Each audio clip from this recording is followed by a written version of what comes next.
বিশ্বব্যাপী এক মহাদেশ থেকে আরেক মহাদেশে পণ্য পরিবহনের অন্যতম গুরুত্বপূর্ণ মাধ্যম হল গভীর সমুদ্রপথ। এই পথে চলাচল করে বিশাল আকৃতির কন্টেইনারবাহী কার্গো জাহাজ, যেগুলোতে থাকে হাজার হাজার 20 থেকে 40 ফুট দৈর্ঘ্যের কন্টেইনার।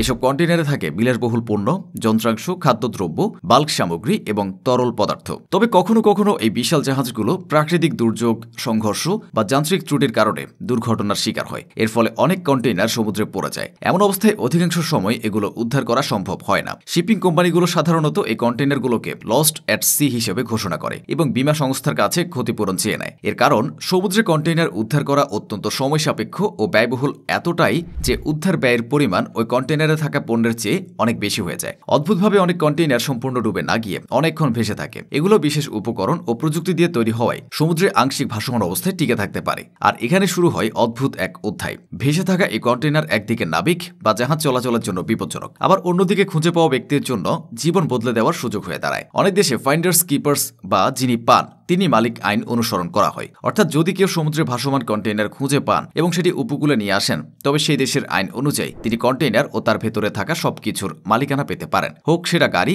ইলেকট্রনিক্স, বিলাসবহুল পণ্য কিংবা সাধারণ পণ্য সামগ্রী, সবকিছুই তার দখলে চলে আসে। তবে এই নিয়ম সার্বজনীন নয়।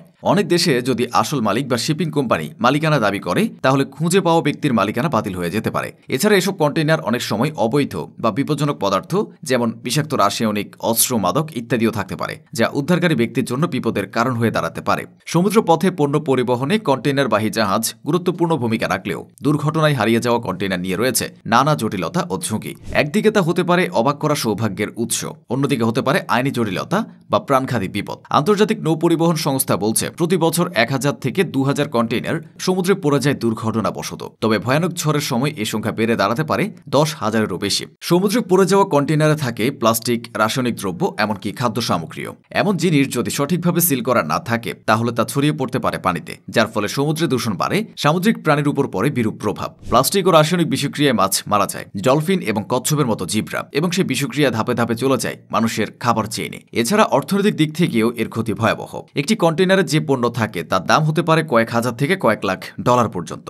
কাঁচামাল, ইলেকট্রনিক্স, গাড়ির যন্ত্রাংশ কিংবা নামী ব্র্যান্ডের পোশাক, এসব হারিয়ে গেলে শুধু যে কোম্পানির ক্ষতি হয় তা নয়, এর যোগানদানের চেইনেও তৈরি হয় বিশৃঙ্খলা। অনেক সময় খুচরো বাজারে দেখা দেয় ঘাটতি। বীমা কোম্পানিগুলো এমন ঘটনায় বড় অঙ্কের ক্লেম পায়, কিন্তু সব পণ্যের বীমা থাকে না। কিন্তু অনেক সময় পুরো ক্ষতি কভার করে না ইন্স্যুরেন্স। ফলে ক্ষতিগ্রস্ত হয় রপ্তানিকারক, আমদানিকারক এবং মধ্যস্থতাকারী সবাই। তবে সবচেয়ে ভয়ঙ্কর ব্যাপার হলো, অনেক সময় কিছু কন্টেইনারে থাকে বিপজ্জনক বা সংবেদনশীল সামগ্রী, যেমন ব্যাটারি, দাহ্য পদার্থ বা এমনকি সামরিক সরঞ্জাম। এগুলো হারিয়ে গেলে তৈরি হয় নিরাপত্তা ঝুঁকি।